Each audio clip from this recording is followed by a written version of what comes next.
All right, so we've got a whole bunch of stuff on gratitude you sent over. Books, articles, like a whole bunch.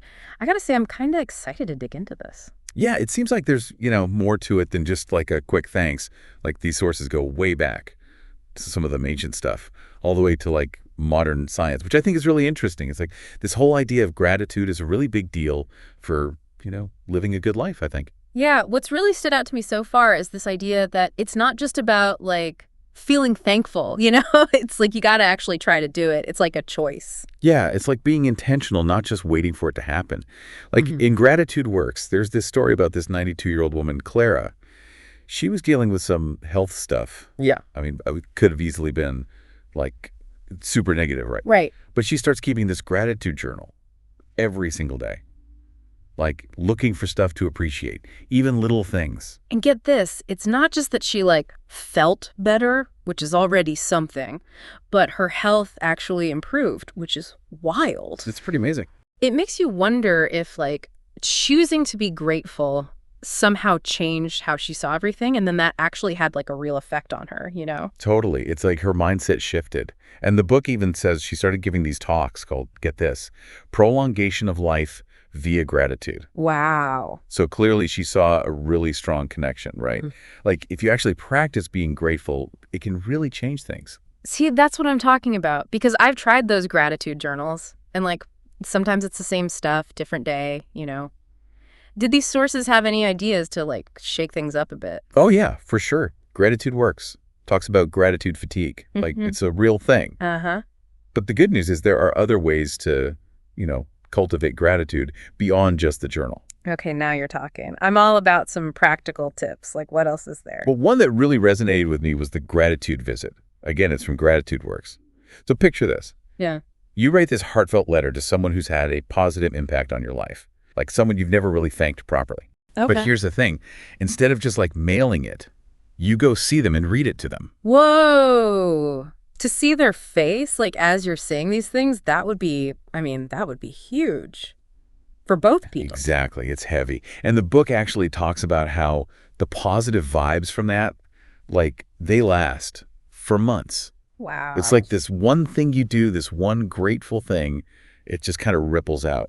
That's so wild. Makes you wonder what's actually going on like inside our brains and bodies when we do this stuff. Well, and that's where, it gets really cool with the whole science part of it. That article you sent, The Science of Gratitude, it goes deep into the research. Yeah. They even have this thing, it's called a multi-component gratitude measure, or MCGM. MCGM. Yeah, MCGM. Catchy. Right. But basically it's saying, it's not just about feeling grateful in the moment. It's how gratitude shows up in like what you think, what you do, how you even see the world. It's a lot deeper. So it's like you're really living it, not just feeling it sometimes. Yeah, exactly. And, this connects to what Dr. Lukonis talks about in the Gratitude Diaries.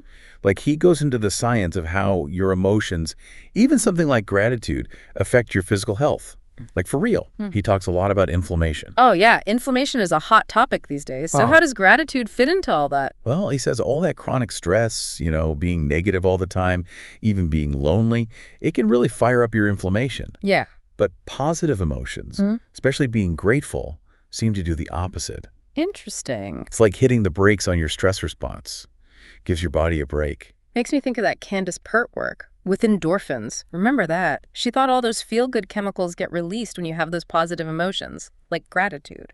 It all kind of comes together, right? Gratitude's not just some, vague idea. It really affects our brains and our bodies. It's real changes. Less inflammation, more endorphins.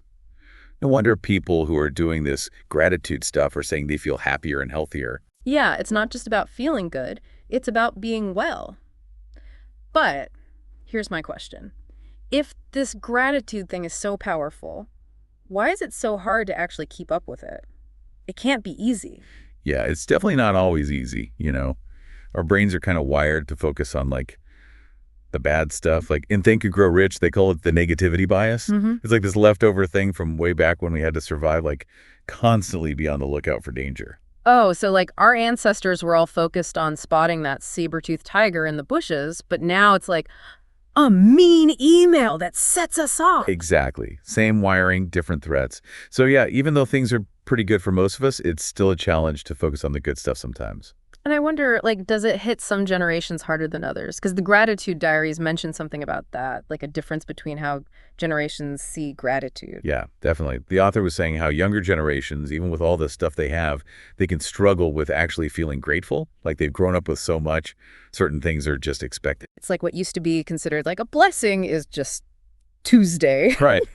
Like previous generations are like, wow, education. And now it's like, well, yeah, college, duh. Yeah. The whole baseline for what you're grateful for kind of shifts.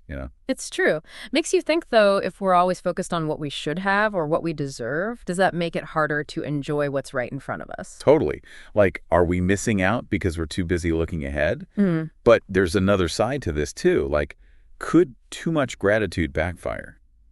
If you're content all the time, do you lose that drive to do more? Yeah. You know? That's a good point. Like, does gratitude make you lazy? Right. It's a common worry. And the gratitude diaries actually dives right into that. They talk about some of Dr. Emmons' research, and he says that being grateful doesn't mean you just accept what you have and stop trying. Actually, his studies found that people who are really good at gratitude, they're usually more driven to set goals and actually achieve them. Really? So it's the opposite of what you'd expect. That's wild. How does that even work? It seems like gratitude kind of flips the script. Instead of feeling like you're missing something, you start from a place of, hey, I'm doing all right. And that feeling can actually make you want to do more, to give back, to make things even better. It's not about being satisfied with less. It's about using what you have and what you're grateful for as like a starting point to do even more. I love that. So speaking of inspiration, were there any stories from these sources that really got you? Oh my gosh, so many. But that story about Sam Polk, the Wall Street guy from the Gratitude Diaries, that one really stuck with me. What was it about his story that you connected with? Well, here's this guy, right? Making millions of dollars, living the dream, at least on paper. Right. But he talks about how even with all that success, he was miserable. Like he was always chasing the next big thing, the next bonus, never actually content. It's like that whole hedonic treadmill idea. You keep running and running, but you're not really going anywhere. Yeah. Totally. And eventually he realizes that real fulfillment, it wasn't about the money. It was about finding something that felt meaningful, something more than just stuff. So he leaves that high-paying job and ends up finding more satisfaction working at a nonprofit. Wow, it's like a good reminder that gratitude isn't about ignoring what you want. It's about knowing that real happiness, it comes from doing things that are in line with your values. 100%. And sometimes gratitude finds you in the toughest moments. Like with Jackie's story, also from the Gratitude Diaries, she went through this horrible accident. Oh, wow. And she used gratitude to get through it. That's incredible. How did gratitude even play a role in something that heavy? Well, after the accident, she was really hurt, like really bad injuries. It would have been totally understandable for her to be angry. Of course. But she actually decided to focus on all the love and support she was getting. So she starts writing all these thank you notes for every little act of kindness, even the smallest things. That's so powerful. To find gratitude in the midst of all that, it's amazing what people can get through. Right. It reminds us that gratitude isn't about pretending things aren't hard. It's about choosing to focus on those little glimmers of hope, even when things are tough. And sometimes you find them in the most unexpected places. So true. Speaking of finding light in the darkness, you mentioned another inspiring story about Kieran Kanogia, the Blade Runner. I think her story is from the life-changing power of gratitude. Yes. Kieran's story is like the definition of choosing gratitude, even when life throws the absolute worst at you. After she loses her leg, it would have been so easy to give up. But she doesn't. She becomes this amazing athlete, a symbol of resilience, and this powerful voice for other people going through similar things. She turned something horrific into, like, fuel to live a bigger life. That's incredible. What's amazing about the stories, about this whole idea of gratitude, is that it's not about pretending everything is perfect. It's about recognizing the challenges, the pain, the hard stuff, and still choosing to focus on the good. It's exactly. Life is messy, right? Gratitude is about appreciating all of it, the good and the bad. And sometimes that means facing the things that might be holding us back from truly feeling grateful. Wasn't there a source that talked about the importance of forgiveness as part of this? Like to really open ourselves up to gratitude? Yeah, that's a really good point. It was the life-changing power of gratitude that talked about forgiveness, like how it can really help you be more grateful. Yeah. Which makes sense when you think about, like, if you're holding on to anger about something or resentment, it's got to be harder to see the good stuff, right? It's like they say, holding a grudge is like drinking poison and expecting the other person to die. Right. You're just stuck in that negativity, so there's not a lot of room for gratitude. Exactly. And the thing about forgiveness is that it's not really about the other person. It's more about letting go of the stuff that's weighing you down so you can actually move on.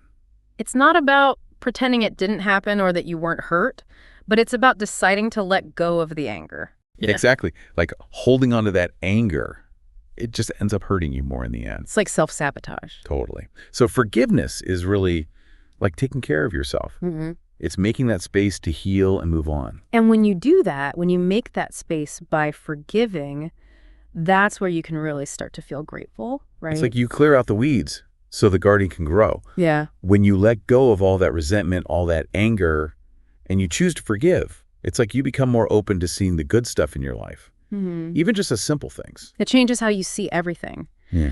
Man, this whole conversation has been amazing. Like, we talked about the actual science behind gratitude. We got into all these practical tips to make it part of your life. And we heard some seriously inspiring stories about how powerful this stuff really is. And now we're talking about forgiveness. It's a lot. And it's not always easy. But the stuff you shared, it's like this big case for why you should try. Like, if you work at it, cultivating gratitude through forgiveness and just doing it every day, it can really change your whole life.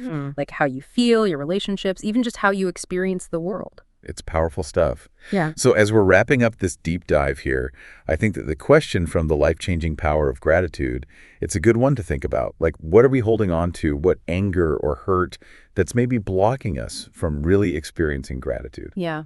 Sit with that one for a bit. Is there someone you need to forgive? Maybe even yourself.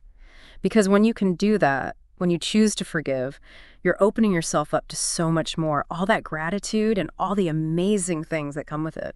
It's a trip, this whole self-discovery thing. And every step you take toward forgiveness, toward gratitude, it brings you closer to really living your best life.